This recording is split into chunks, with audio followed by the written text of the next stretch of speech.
여러분 반갑습니다. 말씀의 빛 성경 강의 시간입니다. 우리가 지금 디모데후서 말씀을 묵상하고 있는 중입니다.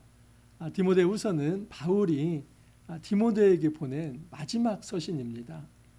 바울은 지금 로마 감옥에 2차 투옥이 되었습니다.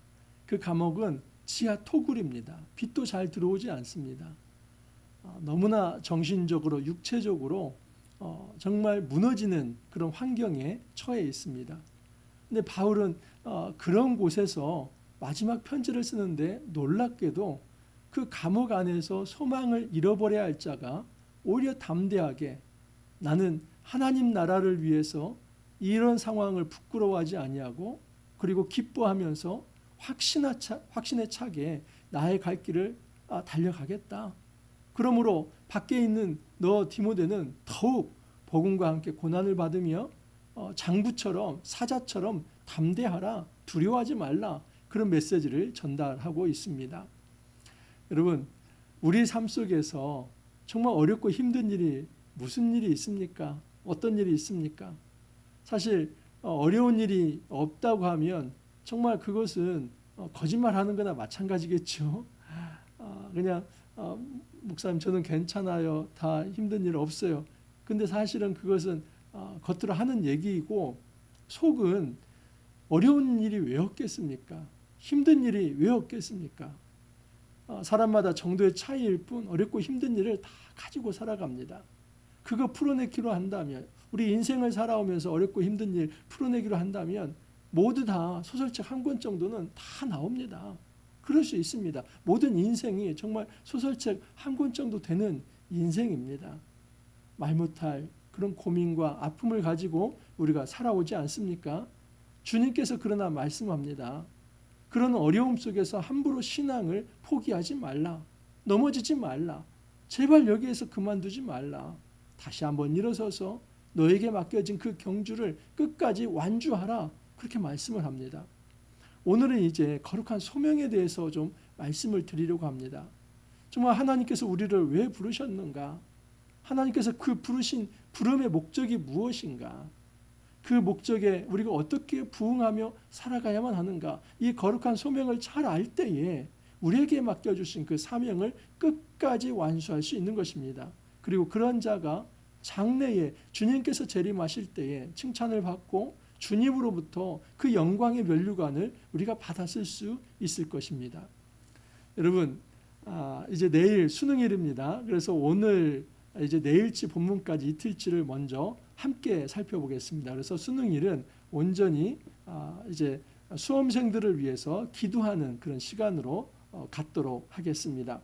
자, 오늘 말씀 이제 디모데후서 1장 9절에서 2장 13절까지 오늘과 내일 이틀치 본문을 함께 살펴보도록 하겠습니다. 먼저 9절 10절입니다. 하나님이 우리를 구원하사 거룩하신 소명으로 부르심은 우리의 행위대로 하심이 아니요 오직 자기의 뜻과 영원 전부터 그리스도 예수 안에서 우리에게 주신 은혜대로 하심이라. 이제는 우리 구주 그리스도 예수의 나타나심으로 말미암아 나타났으니 그는 사망을 패하시고 복음으로써 생명과 썩지 아니할 것을 드러내신 자라. 바울은 자기 정체성을 항상 얘기합니다. 여러분, 정체성을 제가 정의할 때 두 가지가 꼭 구비 요건이 있어야 한다고 말씀을 드렸죠. 존재와 행위입니다. 내가 어떤 존재인가? 아이덴티티.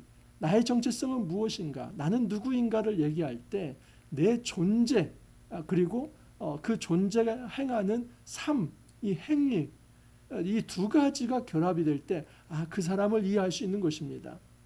이만철이라고 하는 사람을 이해할 때 저의 존재를 여러분 같이 좀 옆에 교제해 보면서 관찰해 보셔야만 합니다. 그리고 제가 지금 말하고 행동하는 일이 무엇인가를 또한 살펴봐야만 합니다. 그가 말했던 것들을 책임지고 하고 있는가?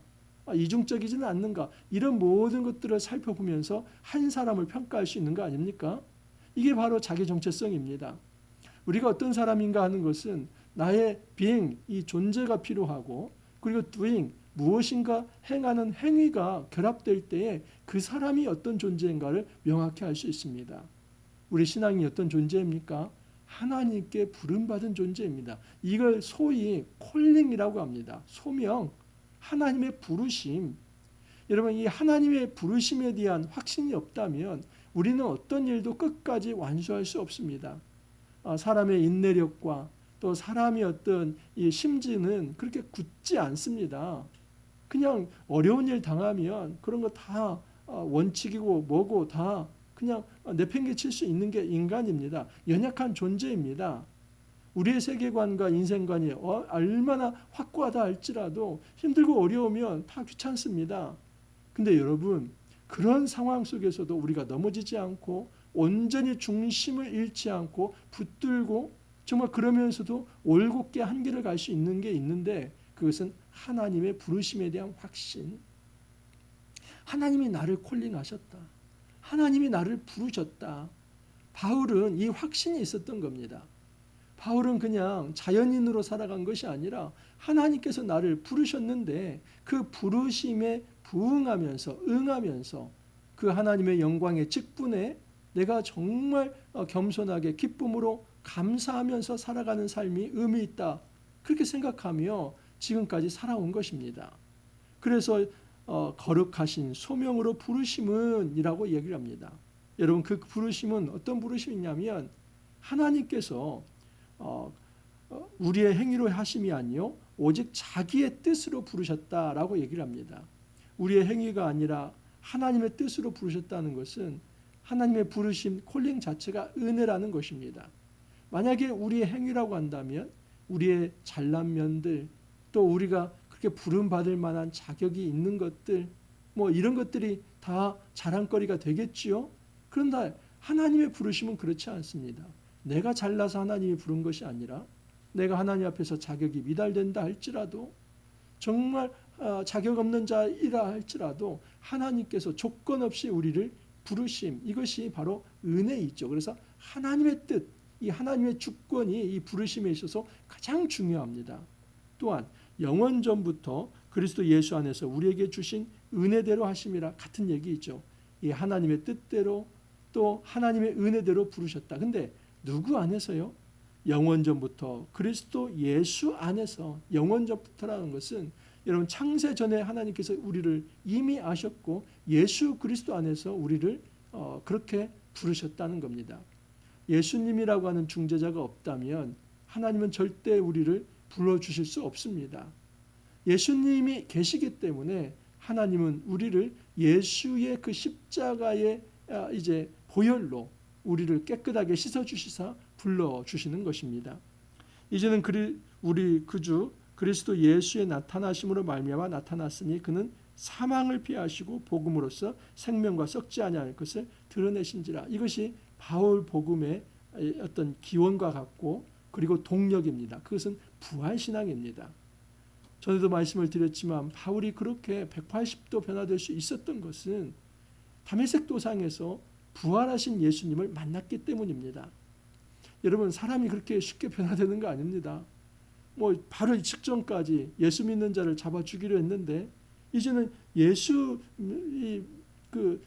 전하기 위해서 자기 목숨을 바친다는 게 이게 정말 보통 변화입니까? 이런 걸 바로 180도 변화라고 하지요. 이전에 예수를 죽이려고 했던 자가 예수 믿는 자를 죽이려 했던 자가 이제는 예수를 증거하는 일에 자기 자신을 그냥 순교의 제물처럼 드리겠다고 하는 것은 정반대의 삶 아닙니까? 어떻게 이렇게 바뀌어질 수 있을까? 바로 부활하신 예수님을 만났기 때문이다. 생명과 썩지 아니할 것에 대한 그 소망이 있는 것입니다.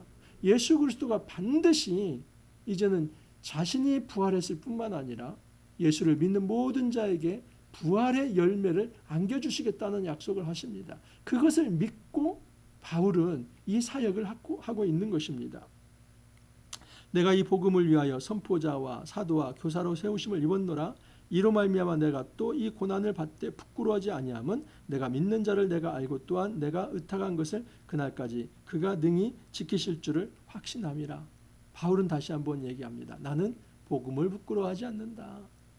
바울은 내가 이 고난을 부끄러워하지 않는다. 그래서 어제 말씀에 어떤 말씀을 주셨습니까? 복음과 함께 고난을 받아라. 바울이 지금 어디에 있습니까? 여러분 로마의 그 지하 감옥에 갇혀 있습니다. 그래서 사람들은 조롱할 수도 있습니다. 아니 지가 사도라더니 어떻게 자기 몸 하나 간수하지 못하고 그렇게 이제 형장의 이슬로 사라질 그런 운명이야? 네가 믿는 예수는 어디 있어? 너를 구원하지 못해? 이렇게 비꼬면서 조롱했을지도 모릅니다. 그런데 바울은 그렇게 생각하지 않습니다.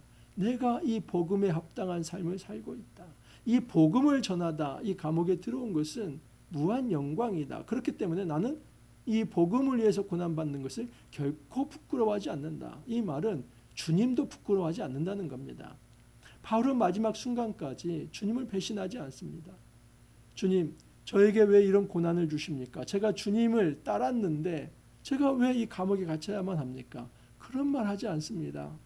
바울은 그 상황 자체를 자족하고 감사하면서 여기까지 이르게 하신 것도 하나님의 은혜라고 생각을 합니다. 바울이 이렇게 할 수 있었던 것은 무엇이냐면 하나님께서 내가 의탁한 것을 그날까지 그가 능히 지키실 줄을 확신함이라. 하나님의 동행하심과 하나님께서 갚아주실 것, 하나님께서 상 주실 것에 대한 확신이 있었기 때문입니다. 여러분, 우리가 살아가면서 이 부활에 대한 소망, 예수 그리스도의 재림에 대한 소망, 하나님 나라 완성에 대한 소망, 이 종말론적 소망이 없다면 우리는 쓰러질 수밖에 없습니다. 바울의 이 소명의식, 그것은 소망과 연결되어 있습니다. 하나님이 나를 불렀다. 그리고 그 부르신 하나님이 나를 포기하지 않는다. 예수 그리스도가 다시 재림하는 날까지 나를 하나님께서 부르신 그대로 이제 붙들어 주실 것이다. 바울은 이 소망이 있었기 때문에 내가 이 고난을 부끄러워하지 않는다. 그렇게 담대하게 말을 합니다. 그러면서 이런 이제 권면을 합니다. 너는 그리스도 예수 안에 있는 믿음과 사랑으로서 내게 들은 바 바른 말을 본받아 지키고 우리 안에 거하시는 성령으로 말미암아 내게 부탁한 아름다운 것을 지키라. 바울은 감옥에 있습니다. 근데 감옥 밖에 있는 디모데에게 너는 그리스도 예수 안에 있는 믿음과 사랑으로서 내게 들은 바 바른 말을 본받아 지키라 라고 얘기합니다. 여러분, 들은 바가 무엇입니까? 바른 말이 복음이지요. 이게 바로 신약 성경입니다. 저희도 말씀을 드렸지만 신약 성경이 완성되기 전에는 바울이 직접 전한 그 말씀들이 여러분 성경으로 기록되는 시대 아닙니까? 그렇기 때문에 바울이 전달한 그 바른 말이 신약 성경이지요. 여러분, 이제 하나님 말씀을 전했을 때 그것을 잘 본받아 지키고 간직하라. 그러면서 내게 부탁한 아름다운 것을 지키라고 얘기합니다. 내게 부탁한 아름다운 것이 바로 복음입니다. 어디 안에서요? 바로 성령 안에서, 성령을 통해서 우리가 복음에 합당한 삶을 살아간다는 것은 성령의 도우심이 없으면 불가능합니다. 바울이 두 가지 부탁을 합니다. 하나는 말씀 안에 거하라. 그리고 두 번째는 성령의 도우심을 받아라. 여러분, 우리가 성경과 성령으로 살아가는 것입니다. 우리가 이 땅에서 경건한 삶을 산다는 것은 성경을 통해서 말씀을 묵상하고 기도하면서 성령의 동행하심을 느낄 때에 우리는 경건한 삶을 살아간다. 그렇게 말할 수 있는 것입니다. 자, 바울이 두 가지 예를 듭니다. 하나는 부겔로와 허모겐에 이 사람들은 배신하고 주를 떠났다. 하지만 오네시보로 이 사람은 내가 사슬에 매인 것을 부끄러워하지 아니한다. 여러분, 바울의 이 고난을 부끄러워하면서 떠나는 자들은 배신자들입니다. 하지만 그것을 부끄러워하지 아니하고 오히려 더 하나님의 이름을 찬양한다면 그들이야말로 참 신앙인이라고 말할 수 있죠. 바울이 이제 마지막 권면을 합니다. 내 아들아, 그러므로 너는 그리스도 예수 안에 있는 은혜 가운데서 강하고 또 내가 많은 증인 앞에서 내게 들은 바를 충성된 사람들에게 부탁하라. 그들이 또 다른 사람들을 가르칠 수 있으리라. 여러분, 이것이 제자도인데 제자도의 핵심은 재생산하는 것입니다. 내가 정말 그리스도 안에서 하나님의 은혜의 말씀을 들었다면 그 은혜의 말씀 안에서 강해지고 그리고 그 들은 바를 충성된 사람들에게 또 다른 제자들, 제자 후보생들에게 가르쳐라, 부탁하라. 그래서 그들이 또 다른 사람들을 가르칠 수 있게 하라. 여러분, 저에게 복음을 전달해 주신 분 있지 않습니까? 그러면 저는 그 복음으로 인해서 강해지고 저는 또 다른 사람에게 그 복음을 전하고 그들을 충성된 사람으로 세워서 그들도 복음 전도자가 되어 또 다른 사람을 제자 삼는 사역을 하게 하는 것입니다. 이것이 바로 재생산의 원리입니다. 여러분, 우리가 이 땅에서 살아가는데 이 소명의식이 있어야만 합니다. 내가 거룩한 소명으로 하나님 앞에 부름을 받았는데 나는 어떤 정체성을 가진 자인가? 제자입니다. 충성된 제자입니다. 자, 그러면 이 충성된 제자가 갖춰야 할 그런 어떤 이 자격과 어떤 특징들, 그것을 한 세 가지로 이야기를 합니다. 너는 그리스도 예수의 좋은 병사로 나와 함께 고난을 받으라. 여러분, 병사로 소개를 합니다. 군인이죠. 근데 군인의 가장 큰 특징은 자기 생활에 얽매이지 않는다는 것입니다. 병사로 복무하는 자는 자기 생활에 얽매이는 자가 하나도 없나니 이는 병사로 모집한 자를 기쁘게 하려 함이라. 여러분, 일단 군대에 소집되면 집에 함부로 올 수 있습니까? 없습니까? 못 옵니다. 이제 합당한 휴가가 주어지지 않는 한은 그 군대에서 맡긴 그 사명을 감당해야 하는 게 군인입니다. 만약에 전시 상황이면 총 들고 나가야 하고, 전시 상황이 아니면 훈련을 받아야만 합니다. 그래서 군인의 특징은 자기의 일상적 삶에 매여 있는 것이 아니라 자기를 부른 자를 위해서 충성하는 것. 우리를 부른 자가 누구입니까? 하나님이시고 예수 그리스도입니다. 우리가 예수님의 제자로 부름을 받았기 때문에 우리는 그 제자로서 스승이신 예수님께 충성하는 것, 이것이 바로 하늘 용사의 자격이죠. 자질이죠. 자, 두 번째는 경기하는 자가 법대로 경기하지 아니하면 승리자의 관을 얻지 못할 것이며, 고대에 이제 마라톤 경기에서 이제 1등을 하게 되면 그 월계관을 썼습니다. 여러분, 고대에 그리스에 올림픽들이 있습니다. BC 776년부터 이제 4년마다 개최를 합니다. 그 운동에 뭐 192m 경주, 우리는 100m 달리기인데 한 200m 정도 달리기, 멀리뛰기, 창던지기, 원반 던지기, 또 레슬링과 복싱, 그리고 중장거리 이제 달리기, 이런 것들이 있습니다. 그런데 여러분, 이 모든 것들의 핵심은 뭐냐면 여러분, 반드시 규칙이 있습니다. 그리고 이제 선수들은 그 규칙, 룰을 지켜야만 합니다. 이 올림픽 선수로 이제 뽑힌 사람들은 올림피아라고 하는 곳에서 10개월 동안 특훈을 받습니다. 모든 선수들이 함께 특훈을 받고 마지막 이제 이 올림픽 당일에 그의 기량을 이제 뽐내는 것입니다. 여러분, 그들이 해야 하는 것은 뭐냐면 법대로, 이 룰대로 경기를 해야 한다는 것. 만약에 꼼수를 부린다든지 편법을 쓴다든지 하면 아무리 그가 1등을 한다 할지라도 그 지위가 박탈될 수 있다는 사실입니다. 마지막 세 번째는 수고하는 농부가 곡식을 먼저 받는 것이 마땅하니라 하면서, 수고하는 자세, 성실한 자세, 농부가 성실하지 않는다면 여러분, 수확물을 얻을 수 없는 겁니다. 정말 365일 비가 오든 눈이 오든 이 농부는 자기가 뿌린 씨앗에 대한 관심을 가지고 관찰을 하면서 잘 돌봐야만 나중에 이제 열매를 맺을 수 있다 하는 사실입니다. 이처럼 우리는 하나님께 부름받은 제자이고 충성된 이 제자인데, 바로 우리는 하늘 용사, 또한 이제 법대로 경기하는 선수, 그리고 수고하는 농부와 같다. 여러분, 이런 자세를 가지고 우리에게 맡겨진 이 사명을 감당할 수 있기를 바랍니다. 이게 바로 거룩한 소명의식입니다. 내가 말하는 것을 생각해보라. 주께서 범사에 내게 총명을 주시리라. 내가 전한 복음대로 다윗의 씨로 죽은 자 가운데서 다시 살아나신 예수 그리스도를 기억하라. 복음으로 말미암아 내가 죄인과 같이 매이는 데까지 고난을 받았으나 하나님의 말씀은 매이지 아니하니라 하면서 지금 바울이 디모데를 오히려 위로하고 격려하고 있습니다. 그러면서 뭐라고 얘기하냐면, 복음 때문에 내가 이처럼 죄인처럼 이 감옥에 매여 있다. 그런데 역설적으로 이런 얘기를 합니다. 내가 죄인과 같이 매이는 데까지 고난을 받았지만 하나님의 말씀은 매이지 아니한다. 여러분, 우리가 죄수처럼 고난을 받을 수는 있습니다. 그런데 그때가 바로 기회이고, 오히려 더 복음은 날개를 단 듯이 더 멀리 확장이 됩니다. 이게 바울의 모습입니다.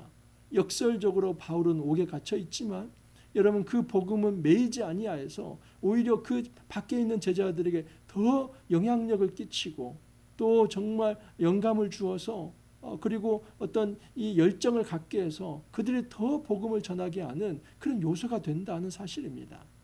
그러므로 우리가 이런 핑계를 대서는 안 됩니다. 내가 지금 옥에 갇혀 있는 열악한 상황입니다. 나는 고난받고 있습니다. 내 코가 석자입니다. 이런 열악한 상황에서는 나는 복음 전할 수 없습니다. 그런 핑계와 변명을 우리가 일삼는다면 죽을 때까지 우리는 복음을 못 전합니다. 우리가 그런 핑계를 이제는 대서는 안 됩니다.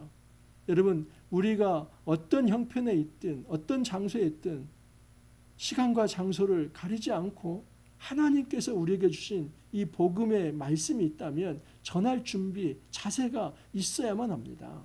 주님은 그것을 우리에게 원하십니다. 절대 복음을 부끄러워하지 말라. 내가 지금 이 감옥에 매여 있지만 복음은 날개를 단 듯이 더 영향 있게 퍼져나가고 있다. 너희들은 그 복음의 전도자가 되어라 말씀을 합니다.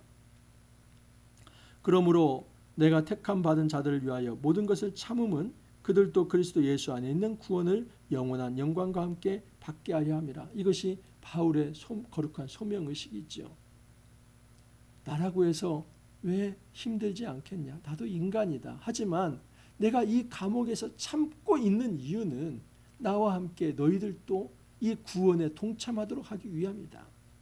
내가 이렇게 복음을 전하고 이제 이 생의 마지막까지 왔는데 지금 순간에 내가 복음을 부끄러워하며 주님을 버린다면 어떻게 되겠느냐? 나 하나가 아니라 모든 사람들이 다 쓰러지는 거 아니냐? 그렇기 때문에 내가 이 감옥에서도 슬퍼할 겨를도 없고 감옥에서도 낙담할 겨를도 없고 감옥에서도 절대 이 하나님 나라를 포기할 수 없는 것이다. 오히려 이 가운데 더 담대하게 복음을 전하며 밖에 있는 너희들에게 내가 권면하는 것이다. 이렇게 하는 이유는 함께 구원에 이르고자 하는 것이다. 바울은 그것을 분명히 얘기합니다. 미쁘다 이 말이여 우리가 주와 함께 죽었으면 또 함께 살 것이요. 이것이 바울의 부활 신앙입니다. 여러분, 바울은 부활에 대한 소망이 있었기 때문에 이 확신을 가지고 끝까지 온 것입니다. 만약에 이것이 없다면 절대 바울은 끝까지 여기까지 올 수 없었습니다. 여러분, 사람에게 있어서 동력이 있어야 살아가지 않습니까? 왜 사는지, 무엇을 위해서 사는지 그 힘이 있어야, 확신이 있어야 끝까지 가는 거 아닙니까? 바울에게 있어서 확신은 바로 부활에 대한 소망입니다. 우리가 주와 함께 죽었으면 또 함께 살 것이라는 이 부활에 대한 소망이 있기 때문에 바울은 끝까지 그에게 맡겨진 사명, 이 거룩한 사명을 완수할 수 있었던 것입니다. 참으면 또한 함께 왕노를 할 것이요 우리가 주를 부인하면 주도 우리를 부인하실 것이라. 우리가 주를 부인한다면 주도 우리를 부인합니다. 여러분, 누가복음 9장 26절에 이런 말씀이 있습니다. 누구든지 나와 내 말을 부끄러워하면 인자도 자기와 아버지와 거룩한 천사들의 영광을 올 때에 그 사람을 부끄러워하리라. 우리가 예수님을 부끄러워한다면 예수님도 부활 때에 우리를 부끄러워하겠다. 주님이 우리를 부끄러우면 어떻게 됩니까? 그건 지옥 형벌이죠. 무서운 것입니다. 바울은 또 로마서 1장 16절에서 이런 얘기를 합니다. 내가 복음을 부끄러워하지 아니하노니 이 복음은 모든 믿는 자에게 구원을 주시는 하나님의 능력이 됨이라. 먼저는 유대인에게요 그리고 헬라인에게로다. 바울이 복음을 부끄러워하지 아니하는 이유는 이 복음이 전 세계에 차별 없이 하나님의 은혜로 구원을 이루는 복음이기 때문에 절대 이 복음을 부끄러워하지 않는다. 그렇게 이야기를 합니다. 우리는 미쁨이 없을지라도 주는 항상 미쁘시니 자기를 부인하실 수 없으시리라. 무슨 얘기냐면 쉽게 말하면 하나님이 먼저 우리를 부끄러워할 일은 없다는 겁니다. 주님은 미쁘신 분이기 때문에 내가 하나님을 떠나지 않는 한 하나님도 우리를 절대 떠나는 일은 없을 거라는 겁니다. 이 확신을 우리가 갖기를 바랍니다. 오늘 이틀치 말씀을 함께 다루었습니다. 저는 거룩한 소명 의식에 대해서 말씀을 드렸습니다. 여러분, 바울 자신이 단지 자연인이 아니라 하나님께 부름받은 거룩한 소명으로 부름받은 자라는 것을 분명히 합니다. 바울은 사도입니다. 그리고 부름받아서 보냄을 받은 사도인데 그 보냄은 바로 복음을 전하라는 것. 하나님 나라의 복음, 생명의 복음, 부활의 복음, 예수의 복음을 전하라는 것입니다. 그리고 이 복음 앞에 바울은 결코 부끄러워하지 않는다 말을 합니다. 내가 옥에 갇혀 있는 거, 내가 복음 때문에 지금 갇혀 있는데 그게 왜 부끄럽냐? 오히려 이것은 영광의 직분을 감당하고 그 영광의 직분을 감당하라 고난받는 것이다. 바울은 절대 부끄러워하지 않습니다. 그러면서 밖에 있는 디모데에게도 성도들에게도 요청합니다. 제발 어려움과 고난 앞에 신앙을 팔아먹지 말고, 신앙을 포기하지 말고, 믿음을 배신하지 말고, 예수님을 배신하지 말고 끝까지 그 거룩한 소명의 의식을 가지고 너희들에게 맡겨 있는 그 생애의 마지막 사명을 위해서 끝까지 완주하라, 그렇게 말씀을 합니다. 우리에게 주어진 이 사명이 무엇인지, 또 우리에게 남은 시간이 얼마만큼 있는지 돌아볼 수 있기를 바랍니다. 여러분, 정말 우리가 바울이 주신 이 메시지에 꼭 기억하기를 바랍니다. 하나님이 우리를 거룩한 부름으로 부르셨다. 우리는 거룩한 소명을 받은 자들이다. 그렇기 때문에 내 마지막 생이 다하는 그날까지 나는 주를 위해서 살아가야 할 존재이다. 그거 잊지 말고 꼭 살아가길 바랍니다. 여러분, 이제 오늘 내일은 우리가 수험생들 위해서 함께 기도하는 시간 갖기를 바랍니다. 그들이 정말 은혜 가운데 평안한 마음으로 실력 발휘 잘 할 수 있도록, 또 하나님이 쓰시는 귀한 아들, 딸들이 될 수 있도록 함께 기도할 수 있기를 바랍니다. 함께 기도합니다. 주님, 감사합니다. 저희들에게 거룩한 소명 의식을 일깨워 주시며 하나님의 백성으로 예수 그리스도의 제자로 살아갈 수 있게 하여 주시니 감사합니다. 주님께 부름받은 제자는 하늘 용사처럼, 또 경주하는 선수처럼, 또 곡식을 이제 재배하는 또 그런 농부처럼 그렇게 살아가라고 합니다. 우리가 우리의 일상의 삶에 얽매이지 아니하고, 또한 정말 하나님 나라의 법을 어기지 아니하고, 그리고 또 하나님께서 우리에게 맡겨주신 그 열매를 위해서 성실하게 살아가라 하는 그 말씀을 저희들에게 주셨습니다. 주님, 우리가 복음을 부끄러워하지 아니하고 우리 생에 맡겨진 이 소명과 사명의식을 가지고 끝까지 그 사명들을 잘 완수할 수 있도록, 우리에게 맡겨진 이 생의 경주를, 신앙의 경주를 완주할 수 있도록 주님께서 은혜를 더하여 주옵소서. 주님 감사하옵고 예수님 이름으로 기도하옵나이다. 이제 오늘 이틀치 말씀을 전했기 때문에 목요일은 여러분 수험생들을 위해서 함께 기도하고 우리가 금요일에 또 다시 찾아뵙도록 하겠습니다.